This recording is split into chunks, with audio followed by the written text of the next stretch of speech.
آپ ماں نہیں بن سکتی۔ ڈاکٹر کے کیے جانے والے انکشاف پر عمل ساکت سینے دیکھی گئی۔ اگلے لمحے وہ اپنے تاثرات پر قابو پاتی ایک بلینک چیک نکال کر ڈاکٹر کے سامنے رکھ گئی۔ آپ کو میرا ایک کام کرنا ہوگا۔ میں اپنے ہسبینڈ کو چیک اپ کے لیے لاؤں گی اور آپ ان کی کچھ ٹیسٹ کروائیں گی، لیکن ان کے ٹیسٹ کی جھوٹی رپورٹ بنانی ہے جس سے یہ ثابت ہو کہ وہ باپ نہیں بن سکتا، اور میری رپورٹ بالکل کلیئر ہونی چاہیے۔ وہ مغرور انداز میں بولی تو ڈاکٹر بلینک چیک دے کر تیزی سے اسبات میں سر ہلا گئی۔ امل کی شادی کو 5 سال گزر گئے تھے۔ اس کی اور ماہر کی لو میرج تھی۔ ماہر کی ماں اپنے بیٹے کی اولاد چاہتی تھی۔ پہلے تو وہ ہر بار ان کی بات کو ٹال دیتی تھی، لیکن اب اپنی ساس کی دوسری شادی کی دھمکی پر اس نے آخرکار چاروں ناچار اپنا چیک اپ کروا ہی لیا تھا، اور یہ انکشاف اسے پریشان کر گیا تھا کہ وہ کبھی ماں نہیں بن سکتی۔ لیکن یہ بات وہ باہر نہیں آنے دے سکتی تھی، اس لیے اس نے یہ سازش رچائی۔ ماہر کو جب معلوم ہوتا کہ وہ باپ نہیں بن سکتا تو یقیناً وہ اولاد کی چاہ نہیں کرے گا، اور یوں ہمیشہ کے لیے اس کی خامی پر پردہ پڑ جائے گا۔ ورنہ اسے یقین تھا کہ اگر اس کی ساس کو اس سب کے بارے میں معلوم ہوا تو وہ ضرور ماہر کی دوسری شادی کروا کر ہی رہے گی۔ اس نے سوچ رکھا تھا کہ ماہر جب اسے اپنی اس خامی پر بتائے گا تو وہ ایک اچھی اور محبت کرنے والی بیوی کی طرح اسے اس خامی سمیت قبول کر لے گی، یہ کہتے ہوئے کہ اسے اس سب سے کوئی فرق نہیں پڑتا، اور یوں ماہر نہ صرف ہمیشہ کے لیے اس کا ہو کر رہ جائے گا بلکہ ساری زندگی اس کے احسان تلے دب کر رہے گا کہ اس نے اس جیسے نامرد کو اپنا لیا ہے۔ سارا پلان وہ ترتیب دے چکی تھی، لیکن اس کا کھیل تو تب بگڑا ہے جب ماہر نے اسے اپنی رپورٹ کے بارے میں کچھ نہیں بتایا۔ اس نے پوچھا تو اس نے آگے سے یہ کہہ دیا کہ رپورٹ ٹھیک ہے۔ وہ الجھ کر رہ گئی۔ وہ آخر سے بتا کیوں نہیں رہا تھا؟ وہ دونوں ہسبینڈ وائف تھے، ایک دوسرے سے محبت کرتے تھے۔ ماہر کو اسے بتانا چاہیے تھا لیکن وہ نہیں بتا رہا تھا۔ اب اس میں عمل سوائے انتظار کرنے کے اور کچھ نہیں کر سکتی تھی، کیونکہ اگر وہ خود ڈائریکٹ پوچھتی تو مقابل کو شک ہو سکتا تھا کہ اسے کیسے معلوم ہوا۔ اسے انتظار تھا کہ کب ماہر اسے سب حقیقت بتائے۔ دوسری جانب ماہر اپنی رپورٹس دے کر پریشان تھا۔ وہ باپ نہیں بن سکتا تھا، یہ خبر وہ باہر نہیں نکالنے دے سکتا تھا۔ اس کی ریپوٹیشن اور عزت کا سوال تھا۔ اس نے یہ بات اپنی ماں اور بیوی سمیت سب سے چھپا لی تھی۔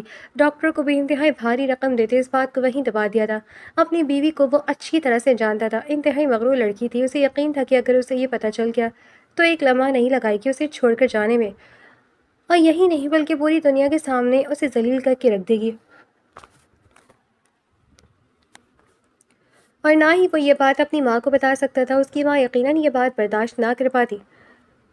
وہ شیرازی گروپ آف انڈسٹریز کا اکلوتا وارث تھا، ملک کا ایک نامور بزنس مین۔ اگر یہ خبر باہر میڈیا پر آ جاتی تو وہ کہیں کسی کو منہ دکھانے کے قابل نہیں رہتا۔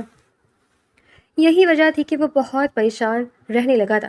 اس کی ماں اسے بار بار یہ کہہ رہی تھی کہ اس کی بیوی اسے اولاد نہیں دے سکتی تو دوسری شادی کر لے، لیکن وہ اپنی ماں کو اب کیا بتاتا کہ خامی اس کی بیوی میں نہیں بلکہ اس میں خود ہی میں ہے۔ اس بات کو 3 ماہ گزر گئے تھے اور ماہر کو ایک لمحے کا سکون میسر نہیں آیا تھا۔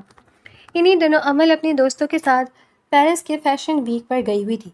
اسے 1 ہفتے بعد واپس آنا تھا، اور اس کے جانے کے بعد اس کی ماں نے مزید زور دینا شروع کر دیا تھا۔ وہ بس چاہتی تھی کہ وہ ہر صورت دوسری شادی کرے، کیونکہ انہیں اب اپنا وارث چاہیے تھا، اور انہیں لگتا تھا عمل میں ہی کوئی خامی ہے، یا تو وہ بچہ چاہتی نہیں ہے یا وہ ماں بن ہی نہیں سکتی۔ وہ خود ہی اس مشکل سے نکلنا چاہتا تھا۔ تب اس کے ذہن میں اچانک ایک خیال آیا جس کے چلتے اس نے حامی بھر لی، لیکن اس کی شرط یہ تھی کہ لڑکی ان کی حیثیت کی نہ ہو بلکہ کوئی غریب سی لاوارث سی لڑکی ہو۔ اس کی ماں اس کی شرط پر حیران تو ہوئی، لیکن ان کے لیے یہی کافی تھا کہ وہ مان گیا ہے۔ 3-4 دنوں میں ہی انہوں نے ایک یتیم مسکین لاوارث لڑکی ڈھونڈ نکالی تھی جس کی چچی اچھی خاصی موٹی رقم کے عوض اس کا نکاح ماہر کے ساتھ کرنے کے لیے تیار تھی۔ یوں نہایت ہی سادگی کے ساتھ مومل افتخار ماہر شیرازی کی دلہن بن کر شیراز مینشن میں آ گئی تھی، لیکن قسمت سے اسی دن کسی وجہ سے عمل بھی واپس لوٹ آئی تھی، اور آگے اپنے گھر میں اپنے شوہر کی دوسری بیوی کو دیکھ کر وہ اپنی جگہ پر ساکت رہ گئی۔ یہ سب کیا ہو گیا تھا؟ ایسا تو اس نے نہیں سوچا تھا۔ اسے تو یہی سمجھ نہیں آ رہا تھا کہ ماہر یہ جانتے ہوئے بھی کہ وہ باپ نہیں بن سکتا ایسا کیسے کر سکتا ہے۔ دوسری شادی تو تب کرتا جب وہ باپ بننے کے قابل ہوتا، پھر اس نے کیوں دوسری شادی کی حامی بھری؟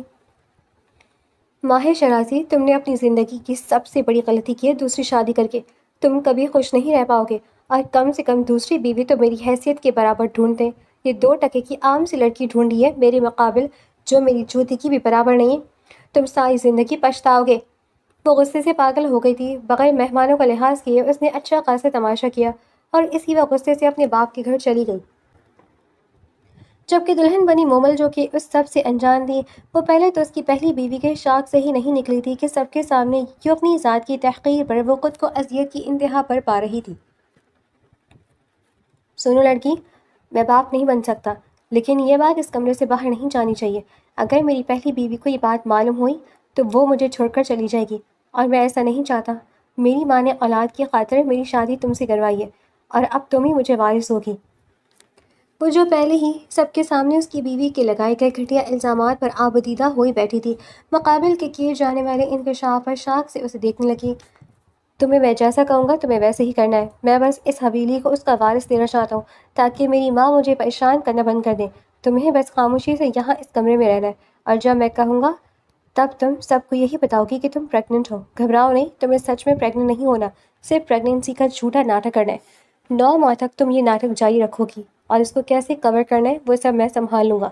تمہیں بس تب تک اپنا منہ بند رکھنا ہے اور جیسا کہا جائے ویسا ہی کرنا ہے۔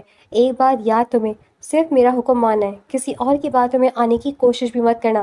ہمارے درمیان جو بھی باتیں ہوئی ہیں وہ راز ہم دونوں کے درمیان ہی رہے گا، اور اگر غلطی سے بھی باہر گیا تو مجھ سے برا کوئی نہیں ہوگا۔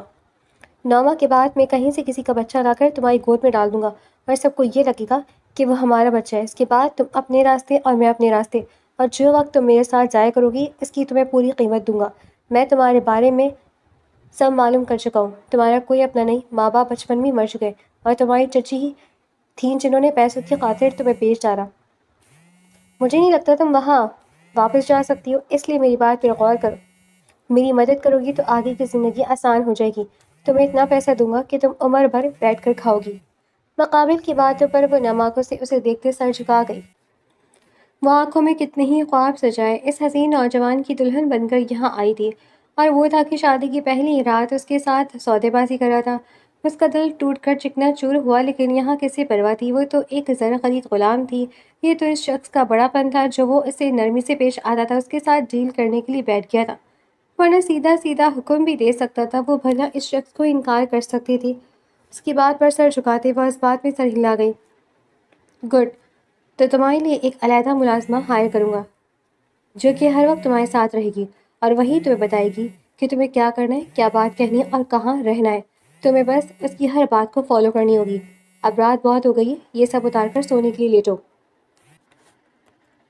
وہ اسے سب کچھ سمجھاتا بے نیازی سے ڈریسنگ روم کی جانب بڑھ گیا، جبکہ وہ بھی بے دلی سے اٹھتی اپنے ساتھ لائے وہ اٹیچی کیس کھولنے لگی جس میں اس کے کچھ پرانے کپڑے تھے۔ ان میں سے ہی ایک پرانا سا سوٹ نکالتے وہ واش روم میں بند ہوئی۔ کافی دیر بعد تمام میک اپ پر ڈریس وغیرہ چینج کرتے وہ باہر آئی تو مقابل کو سامنے بستر پر نیند دراز پایا۔ کہ کیا پہنا ہے تم نے؟ کھٹکے کی آواز پر ماہر نے آنکھیں کھولی تو حیرت سے اس لڑکی کو دیکھنے لگا جس نے انتہائی کوئی پرانا سا پھٹا ہوا سوٹ پہن رکھا تھا۔ کپڑے مسلسل دھلنے کی وجہ سے اپنی رنگت کھو چکے تھے۔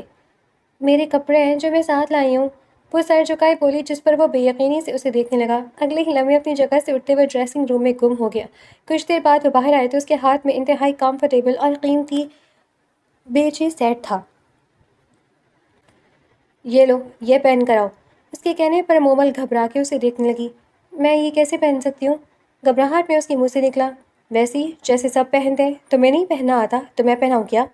مقابل اسے گھورتے ہوئے بولا تو وہ بے اختیار تپ کر لال انگارہ ہو گئی، جبکہ وہ حیرت سے اسے اتنی سی بات پر شرماتے ہوئے دیکھ رہا تھا۔ اس کی پہلی بیوی بڑی ہی بولڈ تھی، ہائی کلاس سوسائٹی سے تعلق تھا، اور پھر وہ دونوں شادی سے پہلے ایک دوسرے کے جانتے تھے، اس لیے یہ شرم وغیرہ کا کوئی سین ہی نہیں تھا۔ ماہر شرازی تجسس بھری نگاہوں سے اس کا چہرہ دیکھنے لگا۔ اگر شرما لی ہو تو جا کر اب چینج کرو، ورنہ یاد رکھو یہ بیوی ہو میری، جو کہا ہے وہ کر بھی سکتا ہوں۔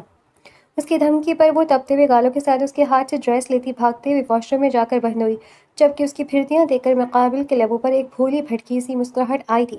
وہ چینج کر کے آئی تو اب کی بار وہ اس کے سرہانے ہاتھ باندھے کھڑی ہو گئی تھی۔ وہ لچ کر اسے دیکھنے لگا۔ اب کیا ہوا؟ گہرا سانس لیتے پوچھا۔ مجھے کہاں سونا ہے؟ وہ جھجک کر بولی تھی۔ ظاہر ہے بیڈ پر ہی سوتے ہیں، اور کہاں سونا ہے؟ سامنے والا لاپرواہی سے بولا، جس پر وہ ہنوک انداز میں اسے دیکھنے لگی۔ لیکن میں آپ کے ساتھ کیسے؟ وہ اس کی بات پر گھبرا اٹھی تھی، اور مقابل تو بس حیرت سے اس کے انداز دیکھ رہا تھا۔ کمال لڑکی، ہم دونوں میاں بیوی ہیں، اب ایسا بھی نہیں کہ ایک بیڈ پر ساتھ نہیں سو سکتے۔ تم کون سے زمانے سے آئی ہو؟ جلدی سے آ کر بیڈ پر لیٹو، مجھے نیند آ رہی ہے۔ وہ افسوس سے سر ہلا کر بولا تو وہ معصوم سی مومل شرمندہ سی ہوتی نہ چاہتے ہوئے بھی بیڈ کے بالکل کنارے پر ہو کر خود میں سمٹ کر لیٹ گئی۔ ماہر اس سے رخ موڑے کافی فاصلے پر لیٹا تھا۔ کچھ لمحے بعد اس نے یوں نہیں اس کی جانب کروٹ لی تو مومل خوف سے آگے کی جانب کھسکتی دھڑام کی آواز کے ساتھ بیڈ سے نیچے گری تھی۔ وہ ہڑبڑا کر اٹھا اور اسے نیچے گرا دیکھ کر وہ جا کر اپنی ہنسی پر قابو نہیں رکھ پایا تھا۔ کافی وقت سے وہ عجیب سے اسٹریس میں مبتلا تھا اور اس بیوقوف سی لڑکی نے اپنی عجیب و غریب حرکتوں سے اسے سب کچھ بھلا دیا تھا۔ اسے یاد نہیں کہ آخری بار وہ کب یوں کھیل کھلا کر ہنسا تھا، جبکہ وہ خفت سے ایک بار پھر لال ہوئی تھی۔ اف لڑکی، تم تو بہت ہی ڈرپوک ہو۔ فکر نہیں کرو، میں تمہیں کھا نہیں جاؤں گا۔ میں آدم خور نہیں ہوں۔ چل آؤ، آ جاؤ بیڈ پر۔ وہ ہنستے ہوئے اسے دیکھتے ہوئے بولا تو وہ بیچاری شرمندہ سی اٹھ کر پھر سے بیڈ پر لیٹ گئی تھی، جبکہ وہ مسکراہٹ دباتا آنکھوں پر ہاتھ رکھ گیا تھا۔ یہ کیا ہے؟ وہ اگلی صبح آفس جانے کے لیے تیار ہو کر باہر آیا تو سامنے ہی وہ اسے ٹیبل پر ناشتہ لگاتی ہوئی نظر آئی۔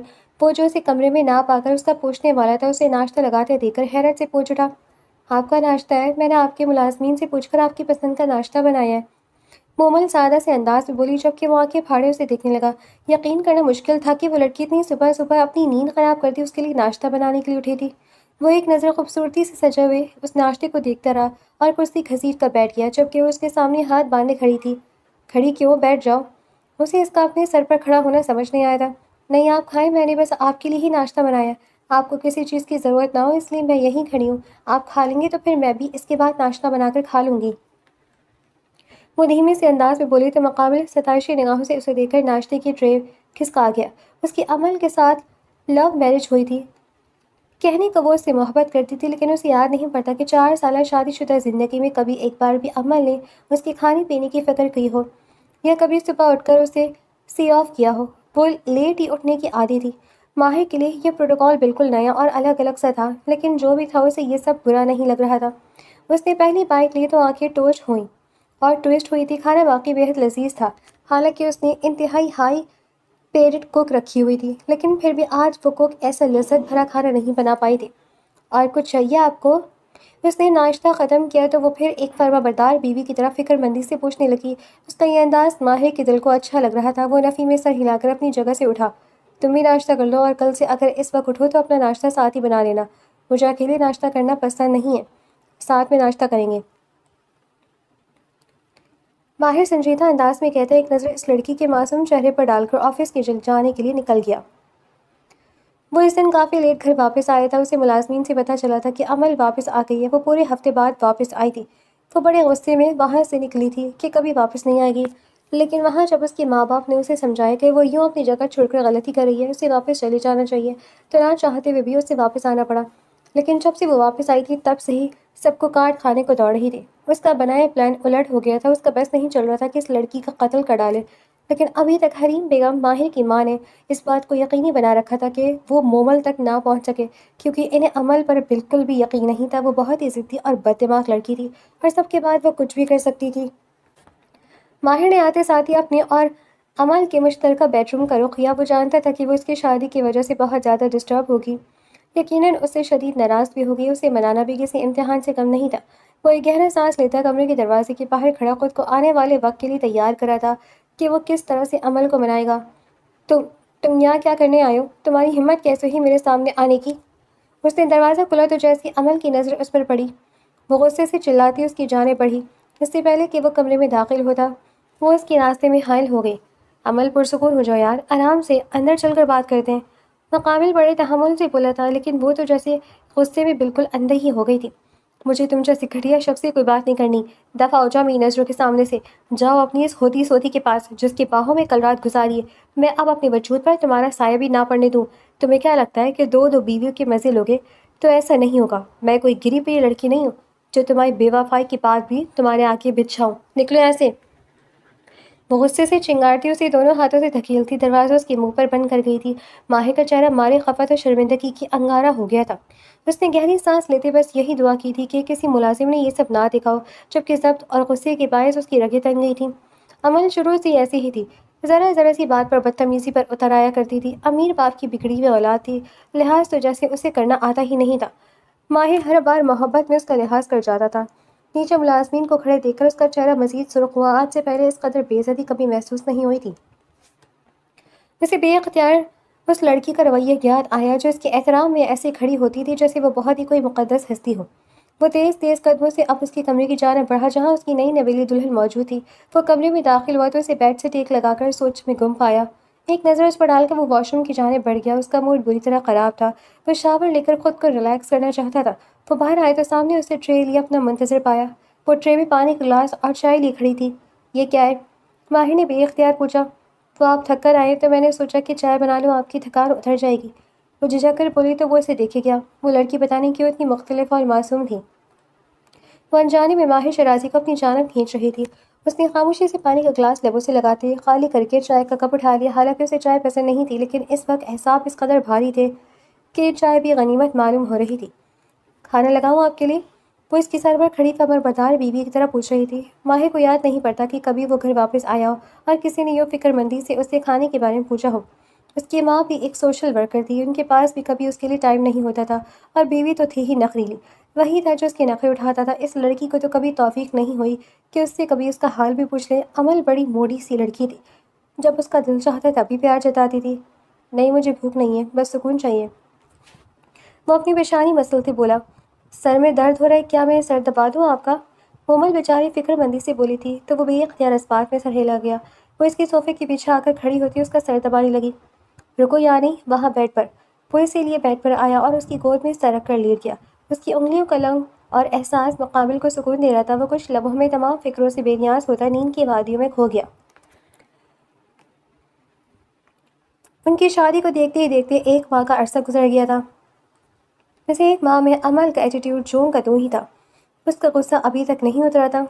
جب ماہر اس کے سامنے آتا وہ بغیر کسی کا لحاظ کیے اس کی بے عزتی کر دیتی۔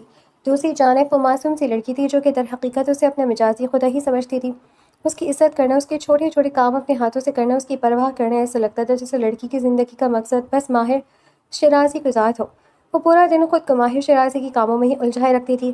مومل کا ایک بار امل سے سامنا ہوا تھا اور امل نے تمام ملازمین کے سامنے اسے بے عزت کرتے اس کے منہ پر زوردار تھپڑ مارا تھا، یہ کہتے ہوئے کہ وہ ایک گندی نالی کا کیڑا ہے جو اس سے برابری کا خواب دیکھ رہی ہے، لیکن وہ ایسا کبھی نہیں ہونے دے گی۔ اس دن کے بعد بیچاری مومل اس کے سامنے جانے سے بھی ڈرتی تھی۔ جہاں کہیں امل کی آواز سنتی وہاں سے فوراً بھاگ جاتی۔ ہاں، البتہ ماہر کے لیے وہ ایک محبت کرنے والی اور فرما بردار بیوی ثابت ہوئی تھی۔ وہ ماہر کی ہر ضرورت بغیر کہے پوری کر دیتی تھی، اس کی ہر چیز کا خود خیال رکھتی تھی، اوپر سے ایسے احترام سے اس سے مخاطب ہوتی جیسے ماہر سے زیادہ دنیا میں کوئی قابل احترام شخصیت ہو ہی نہ۔ اپنی بیوی کے متضاد رویہ دیکھ کر وہ نہ چاہتے ہوئے بھی ان دونوں کا موازنہ کرنے پر مجبور ہو جاتا۔ اس کا دل خود بخود عمل سے اچاٹ ہوتا جا رہا تھا۔ وہ اس تھوڑے سے عرصے میں ہی مومل کی فرما برداری اور اس کی خدمتوں کے باعث اس کا گرویدہ ہو چکا تھا۔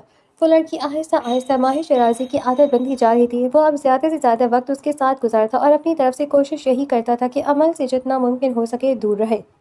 عمل جو کہ ہر بار اپنا غصہ اور ناراضگی دکھا کر مقابل کے نخرے اٹھانے پر نازا ہوتی تھی، اس بار وہ جانتی ہی نہیں تھی کہ اپنے اس رویے سے وہ مقابل کو خود سے متنفر کر رہی ہے، اور کیسے اس کی بے رخی اور بے اعتنائی کی وجہ سے وہ ہر گزرتے دن کے ساتھ مومل کے مزید قریب ہوتا جا رہا ہے۔ اس نے اپنے کہے کے مطابق کوئی ملازمہ ہائر نہیں کی تھی، بلکہ وہ تو بھول ہی گیا تھا کہ اس نے کس مقصد کے تحت مومل سے نکاح کیا تھا۔ وہ اس کی سنگت میں خوش رہنے لگا تھا۔ اس نے یہ کھیل اس لیے ترتیب دیا تھا کیونکہ وہ عمل کو کھونے سے ڈرتا تھا۔ اسے لگتا تھا کہ وہ اپنی ماں کو وارث دے دے گا تو سب ٹھیک ہو جائے گا، پھر اس لڑکی کو وہ بیچ سے ہٹا دے گا اور وہ عمل ہمیشہ خوش رہیں گے۔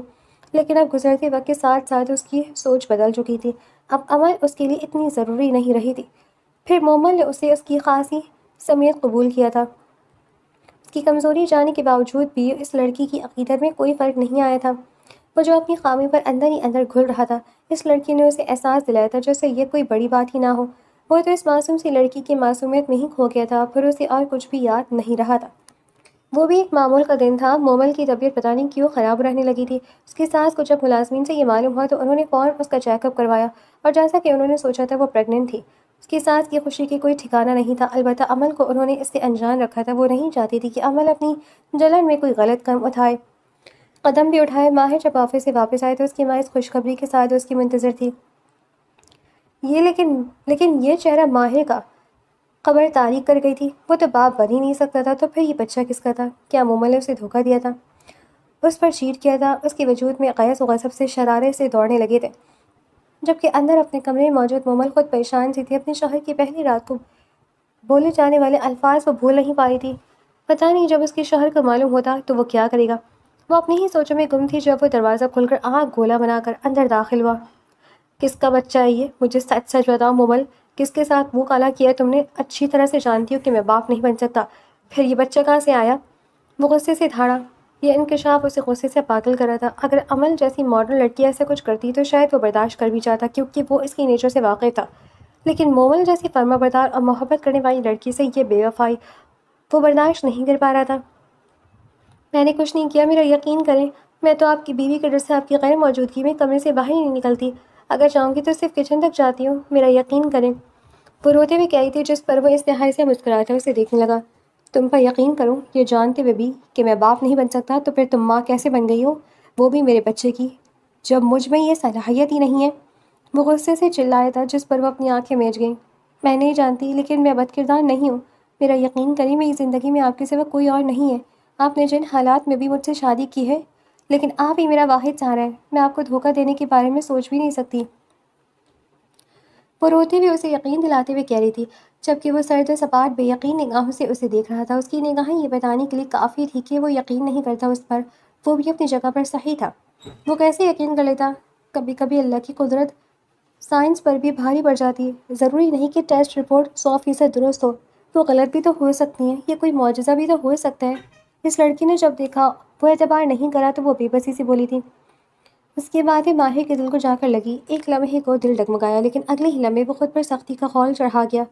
یہ سب بس کہنے کی بات ہے، ایسا نہیں ہو سکتا، شہر کی سب سے بڑی اور مشہور گائنیکالوجسٹ سے چیک اپ کروایا ہے میں نے، ملک کی سب سے بڑی لیبارٹری سے رپورٹ نکال کر آئی ہے، اس میں جھوٹ کی کوئی گنجائش نہیں ہو سکتی۔ اپنے گناہ کو چھپانے کے لیے فضول باتیں مت کرو، تم نے یہ اچھا نہیں کیا، اس کی سزا میں تمہیں ضرور دوں گا۔ تم جیسی لڑکی کو میں ہرگز اپنے نکاح میں نہیں رکھ سکتا، مجھے افسوس ہے کہ تم جیسی غریب سی لڑکی پر یقین کیا، تم سے تو عمل ہی بہتر تھی جس نے کبھی چیٹ تو نہیں کیا، اور تم 2 ٹکی کی لڑکی میرے ذرا سا سر چڑھانے پر اپنی اصلی اوقات پر آئی۔ تو ہے تم پر میری نظر اور میری غلطی ہے تمہیں عزت دی، اب میں ہی تمہیں طلاق دے کر دھکے مار کر اپنے گھر سے نکالوں گا۔ وہ حقارت بھرے انداز میں کہتے اس کی ذات کے پرخچے اڑا گیا تھا۔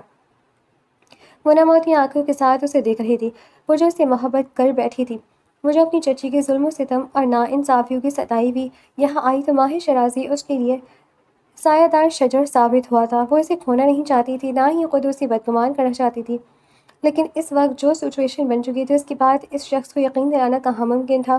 وہ بے بسی سے پھوٹ پھوٹ کر رو دی جبکہ وہ ایک نفرت بھری نگاہ اس پر ڈال کر کمرے سے باہر ہی نکل گیا۔ وہ اسی وقت غصے سے گھر سے نکل گیا تھا، ورنہ اسے لگ رہا تھا کہ اپنے غصے میں پاگل وہ کچھ غلط کر بیٹھے گا۔ اس کے ذہن میں مسلسل محمل کی باتیں گھوم رہی تھیں۔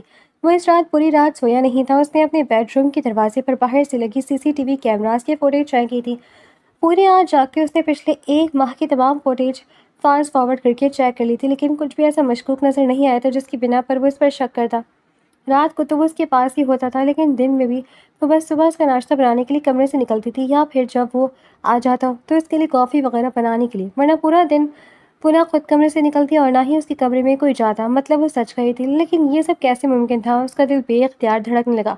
کیا یہ واقعی کوئی معجزہ ہو سکتا ہے؟ وہ اگلے ہی دن دوبارہ کسی اور ہاسپٹل سے اپنے ٹیسٹ کروانے لگا تھا، لیکن اس بار اس کی حیرت کی انتہا نہیں رہی تھی جب ٹیسٹ بالکل کلیئر آ رہا ہے۔ وہ بالکل ٹھیک تھا۔ یہ کیسے ممکن ہے ڈاکٹر؟ میں نے کچھ ماہ پہلے اپنے ٹیسٹ کروائے تھے اور یہ ان کی رپورٹ ہے، تو اب میں بغیر کسی علاج کے خود بخود کیسے ٹھیک ہو گیا؟ وہ سمجھ نہیں پا رہا تھا۔ اپنی الجھن اس نے ڈاکٹر کو بتائی۔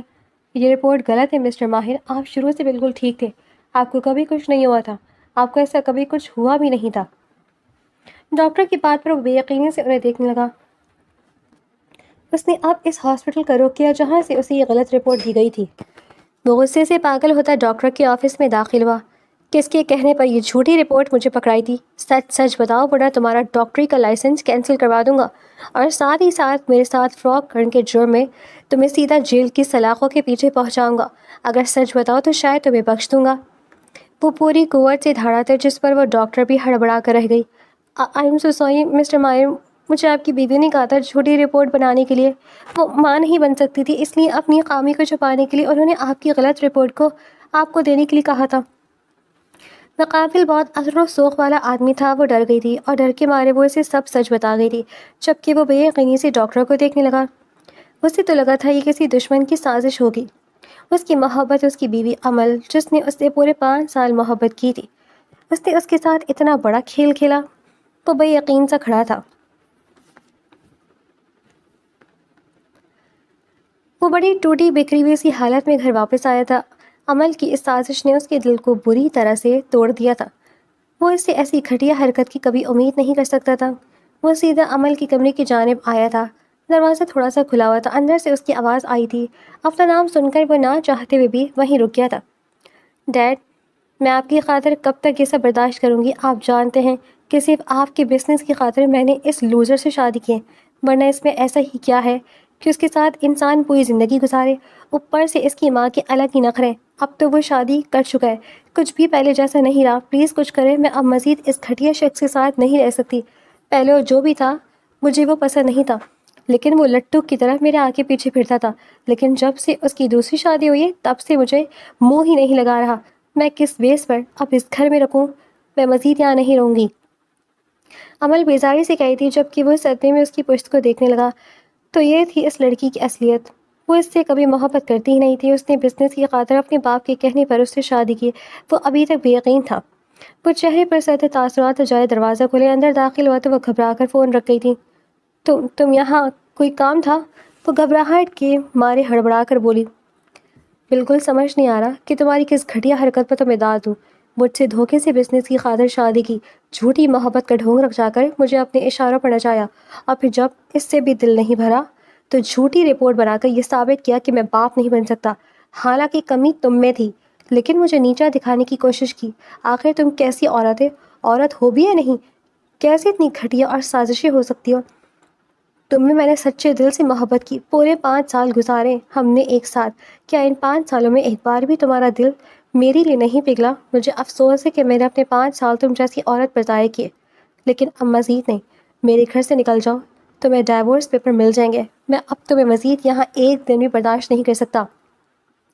وہ بھاری دو ٹوک انداز میں کہتا بغیر اس کی سنے وہاں سے نکلتا چلا گیا تھا۔ وہ تو پہلے ہی اب اس رشتے سے اوب ہو گئی تھی، اس لیے پیر پڑکتی تیزی سے اپنا سامان پیک کرنے لگی تھی۔ ماہر تیز تیز قدموں سے اپنے کمرے میں داخل ہوا جہاں وہ مومل کو چھوڑ کر گیا تھا، لیکن جیسے ہی وہ اندر آیا کمرہ خالی تھا۔ وہ کہیں نہیں تھی۔ وہ گھبرا گیا۔ کچھ ہی دیر میں اس نے پورا مینشن چھان مارا، لیکن وہ کہیں نہیں تھی۔ وہ سر پکڑے واپس اپنے کمرے میں آیا تو اس کی نظر ڈریسنگ ٹیبل پر پڑے نوٹ پر گئی۔ وہ تیزی سے اس کی جانب بڑھا۔ آپ میری زندگی میں آنے والے پہلے اور آخری مرد ہیں۔ میں نہیں چاہتی کہ کب کیسے مجھے آپ سے محبت ہو گئی ہے۔ آپ میرے شوہر ہیں۔ میں نے کبھی آپ سے بے وفائی نہیں کی، نہ ہی ایسا کرنے کا کبھی سوچ سکتی ہوں، لیکن میں جانتی ہوں کہ آپ بھی اپنی جگہ پر صحیح ہیں۔ آپ کبھی مجھ پر یقین نہیں کریں گے، اور میں نہیں چاہتی کہ آپ مجھے طلاق دیں۔ میں آپ کے نام کے سہرے تمام عمر گزار دینا چاہتی ہوں، اس لیے آپ کے طلاق دینے سے پہلے ہی یہ گھر چھوڑ کر جا رہی ہوں۔ دوبارہ کبھی آپ کو اپنا چہرہ نہیں دکھاؤں گی۔ آپ ہمیشہ خوش رہیے گا۔ اس لڑکی کا خط پڑھتے ہی وہ اپنی پیشانی مسلتا رہ گیا۔ یہ سب کیا ہو گیا تھا؟ پتہ نہیں وہ کہاں چلی گئی تھی۔ اسے خود پر غصہ بھی آ رہا تھا۔ کیا ضرورت تھی جذباتی ہو کر اسے وہ سب کہنے کی؟ اس بیچاری کو کتنی تکلیف ہوئی ہوگی۔ یہ سب اس عمل کی وجہ سے ہو رہا ہے۔ اس کا دل چاہ رہا تھا وہ اس کے سامنے آئی تو وہ اس کا گلا دبا دے، لیکن ابھی اسے صرف اور صرف اپنی بیوی مومل کی فکر تھی جس کے پیٹ میں اس کا بچہ تھا۔ وہ پتہ نہیں اس حالت میں کہاں چلی گئی تھی۔ وہ پریشانی سے اپنا سر پکڑے کمرے سے باہر نکلا۔ اسے ہر حال میں مومل کو ڈھونڈنا تھا، اسے واپس لانا تھا۔ عمل بہت بار اس سے ناراض ہو کر اسے چھوڑ کر جاتی تھی، لیکن کبھی اس کو لے کر دل ایسے نہیں تڑپتا تھا جیسے اب مومل کے جانے سے دل کی تڑپ میں ہر گزرتے لمحے کے ساتھ اضافہ ہو رہا تھا۔ شاید اس لیے کہ عمل ایک اسٹرانگ بیک گراؤنڈ سے تعلق رکھتی تھی اور مومل کا تو کوئی اپنا ہی نہیں تھا، یا شاید وہ اس کے بچے کی ماں بننے والی تھی۔ لیکن جو بھی تھا اس کا دل انجانے سے اندیشوں میں گھرا ہوا تھا۔ وہ اسے چھوڑ گئی تو اسے احساس ہوا کہ وہ اس کے لیے کتنی ضروری تھی۔ اس کے بغیر زندگی کیسے ہوگی وہ تصور بھی نہیں کر سکتا تھا۔ سب سے پہلے وہ اس کے گھر گیا جہاں وہ اپنے چچی کے ساتھ رہتی تھی، لیکن وہ وہاں بھی نہیں تھی۔ اس کی پیشانی میں مزید اضافہ ہوا تھا۔ وہ معصوم سی لڑکی آخر اس حالت میں کہاں جا سکتی تھی؟ پتہ نہیں وہ کہاں در در کی ٹھوکریں کھا رہی ہوگی۔ اسے جلد از جلد اسے ڈھونڈنا تھا۔ ایک ہی دن میں اس نے پورا شہر چھان مارا تھا، جہاں جہاں اس کی موجودگی ممکن ہو سکتی تھی ہر اس جگہ پر وہ اسے ڈھونڈ چکا تھا۔ ہر دارالامان میں، وومن سٹورز میں، ویمن سینٹرز، یا جہاں اسے لگتا تھا وہ پناہ لے سکتی ہے۔ اس کی چچی سے اس کے رشتہ داروں کے بارے میں معلوم کرتے اس کے گھر بھی پتہ کروا چکا تھا، مگر اس لڑکی کو نہیں ملنا تھا اور وہ نہیں ملی تھی۔ وہ بار بار خود کو کوستا، پچھتاوے میں جکڑا ہوا تھا۔ اس کی ماں نے جب مومل کے بارے میں سوال کیا تب اسے نہ چاہتے ہوئے بھی اپنی ماں کو سب کچھ بتانا پڑا، عمل کی سازش سے لے کر اپنا رویہ اور مومل کے غائب ہونے تک وہ سب کچھ اپنی ماں کو بتا چکا تھا۔ اس کی ماں بھی بہت پریشان ہو گئی تھی۔ انہوں نے صاف کہا تھا کہ انہیں ان کا وارث اور بہو صحیح سلامت واپس چاہیے۔ وہ تو خود بھی یہی چاہتا تھا، لیکن پتہ نہیں وہ کہاں چلی گئی تھی کہ مل ہی نہیں رہی تھی۔ عمل کے ماں باپ نے ماہر کو قائل کرنے کی کوشش کی تھی، لیکن وہ اب اس دھوکے باز لڑکی پر دوبارہ کبھی بھروسہ نہیں کر سکتا تھا۔ اس کی وجہ سے اس کی زندگی تباہ ہو کر رہ گئی تھی۔ جس نے اسے ڈائیورس پیپر بھجوا دیے تھے۔ وقت اپنی رفتار سے گزرتا جا رہا تھا۔ ماہر نے کبھی بھی مومل کو ڈھونڈنا نہیں چھوڑا تھا، لیکن اپنی پوری طاقت لگانے کے باوجود بھی اس تک پہنچ نہیں پایا تھا۔ پتہ نہیں وہ کہاں چھپی تھی۔ اس نے جو کہا تھا اپنا چہرہ دوبارہ نہیں دکھائے گی، تو اپنی اس بات پر پوری اتری تھی۔ گزرتے وقت کے ساتھ ساتھ ماہر کی محبت کم ہونے کے بجائے تڑپ بندھی جا رہی تھی۔ اس کی فکر میں ہر گزرتے دن کے ساتھ اضافہ ہوتا جا رہا تھا۔ وہ اکیلی نہیں تھی، اس کے ساتھ ایک نازک سے جان جڑی تھی۔ پتہ نہیں وہ کیسے یہ سب ہینڈل کر رہی تھی۔ اس کے اندازے کے مطابق اسے گئے ہوئے 8 ماہ ہونے کو آئے تھے۔ اب تو اس کی ڈیلیوری کے دن بھی قریب آ رہے تھے اور وہ اب تک اس تک پہنچ نہیں پا رہا تھا۔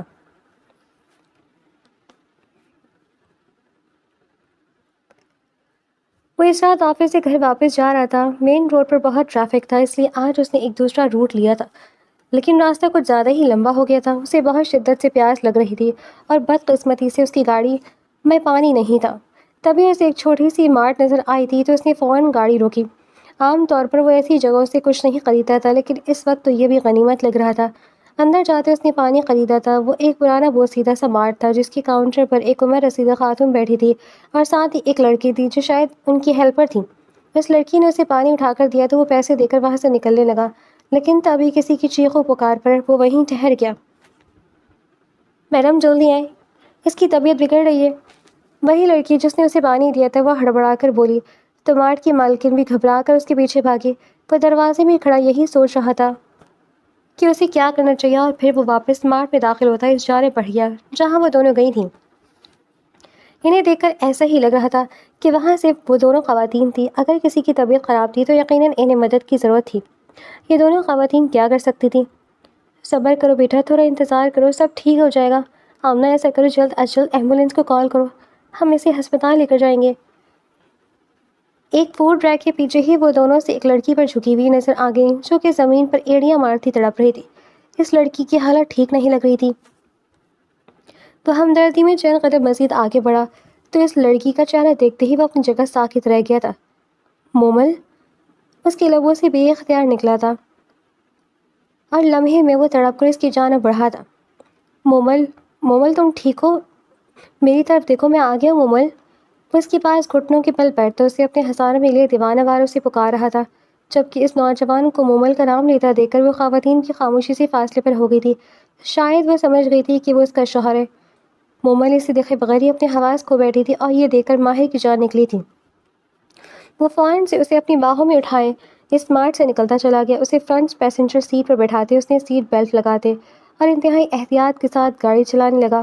وہ بے ہوشی میں بھی تھوڑے تھوڑے وقفے کے بعد سسک رہی تھی، جیسے بڑی اذیت میں ہو۔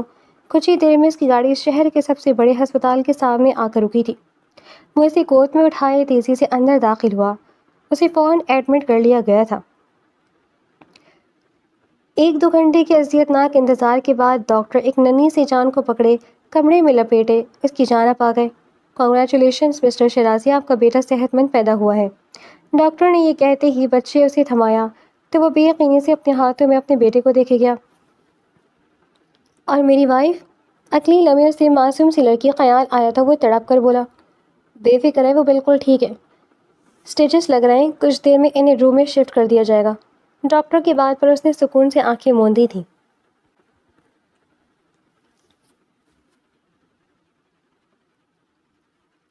مومل کی آنکھ کھلی تو اس نے خود کو ہاسپٹل کے بیڈ پر لیٹا پایا۔ اس نے گردن گھما کر دیکھا تو اس کے ساتھ ہی بیبی کاٹ میں اس کا بچہ سو رہا تھا۔ اسے یہی لگ رہا تھا کہ جس خاتون کے پاس وہ رہتی تھی وہی اسے یہاں لے کر آئی ہوگی۔ شیرازی مینشن سے نکلتے ہی وہ ادھر ادھر کی ٹھوکریں کھاتی پھر رہی تھی، جب اس نے سڑک پر ایک خاتون کی مدد کی اور انہوں نے اسے اپنے ساتھ رکھ لیا۔ انہیں اپنی مارٹ کے لیے ورکر کی ضرورت تھی اور وہاں کام کے بدلے وہ اسے رہائش اور کھانا پینا دیتی تھی۔ وہ بہت ہی اچھی خاتون تھی۔ مومل کو کبھی ان کے ہوتے ہوئے اکیلے پن کا احساس ہی نہیں ہوا تھا، لیکن وہ حسین نوجوان ہر دن بڑی شدت سے اسے یاد آتا تھا۔ آج اپنے بچے کو دیکھ رہی تھی تو وہ شخص مزید شدت سے اسے یاد آیا تھا۔ کاش کہ وہ یہاں ہوتا، دیکھتا کہ وہ بچہ ہو بہو اس کی کاپی تھا۔ شاید بچے کی شکل دیکھ کر وہ اس کی پاک بازی پر اعتبار کر لیتا۔ وہ ابھی اپنے بچے کو دیکھ ہی رہی تھی جب دروازہ کھلا اور مومل نے یوں نہیں سر اٹھایا، لیکن اپنے سامنے اپنے دشمن جان کو دیکھ کر وہ ساکت کی طرح رہ گئی۔ یہ ضرور کوئی وہم تھا، ورنہ وہ یہاں کیسے آ سکتا تھا؟ اس نے اپنے دل کو جھڑکا۔ وہ قدم قدم چلتا اس کے بیڈ کے پاس رکھی کرسی پر آ بیٹھا۔ اس نے آہستگی سے اس کے ہاتھ تھامے تو وہ جیسے ہوش میں آئی۔ یہ کوئی وہم نہیں تھا، وہ حقیقت میں اس کے سامنے تھا۔ آپ یہاں کیسے آئے؟ تو بے یقینی سے بولی۔ میں ہی تو تمہیں یہاں لایا ہوں۔ میرے رب کا لاکھ لاکھ شکر ہے کہ اس نے اس طویل ترین اذیت ناک انتظار کے بعد آخرکار میری بیوی کو مجھ سے واپس لوٹا دیا۔ شاید قدرت کو مجھ پر رحم آ ہی گیا ہے۔ مومل، میں مانتا ہوں کہ بہت غلط کیا میں نے، بہت نامناسب الفاظ استعمال کیے، لیکن اس وقت میری جگہ کوئی بھی ہوتا تو یہی کہتا۔ میں وہ سب برداشت نہیں کر پا رہا تھا۔ پھر بھی میں جانتا ہوں میں نے غلط کیا، لیکن تم نے تو بڑی جلدی کی مجھ سے جان چھڑانے کی۔ میرے انتظار تک نہیں کیا، مجھے اعتبار دلانے کی کوشش تو کرتی۔ تم تو میدان ہی چھوڑ کر بھاگ گئی۔ تمہیں انداز ہے میں نے کہاں کہاں تمہیں نہیں ڈھونڈا؟ میرے دل میں کتنے ہی وہم اور وسوسے سر اٹھاتے تھے کہ کہیں تمہیں کچھ ہو نہ گیا ہو، ہمارے بچے کو کچھ نہ ہو گیا۔ یقین مانو تم نہ ملتی تو ماہر شرازی زندگی بھر خود کو اس کی بوجھ سے نکال نہیں پاتا۔ وہ اس کے ہاتھ تھامے بڑے افسردہ انداز میں کہہ رہا تھا اور وہ بے یقینی سے اسے سن رہی تھی۔ آپ کو یقین ہے مجھ پر؟ وہ اس سے بے اختیار پوچھ بیٹھی تھی۔ مجھے اسی رات سب معلوم ہو گیا تھا۔ وہ عمل کی سازش تھی۔ وہ ماں نہیں بن سکتی تھی اور اپنی اس خامی کو چھپانے کے لیے اس نے میری غلط رپورٹس بنوائی اور یہ ثابت کیا کہ میں باپ نہیں بن سکتا۔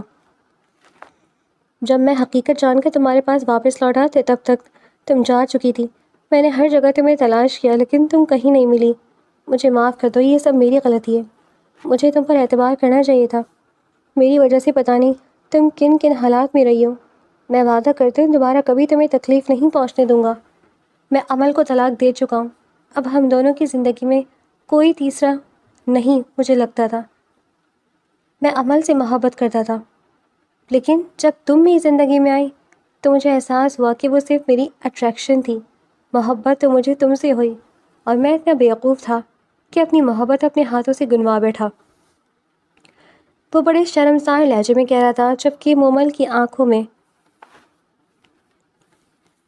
تشکر کے آنسو تھے۔ اس کے رب نے آخر کار اسے سرخرو کر ہی دیا تھا۔ اسے اس کا محبوب شوہر واپس لوٹا دیا تھا۔ وہ خوبصورت زندگی واپس لوٹا دیتی جو اسے لگتا تھا کہ وہ کبھی دوبارہ جی نہیں پائے گی۔ آنکھوں میں آنسو لیے وہ نفی میں سر ہلا گئی۔ اس میں آپ کی کوئی غلطی نہیں تھی۔ آپ کو تو خود دھوکہ دیا گیا تھا۔ مجھے آپ کی معافی نہیں، آپ کا عمر بھر کا ساتھ چاہیے۔ آپ میرے ساتھ ہوں گے تو میں اپنی تمام تکلیفیں بھول جاؤں گی۔ اس لڑکی نے ہمیشہ کی طرح نرم معصومانہ انداز میں کہا تو ماہر تشکر سے اسے دیکھتا اس کی پیشانی پر لب رکھ گیا تھا۔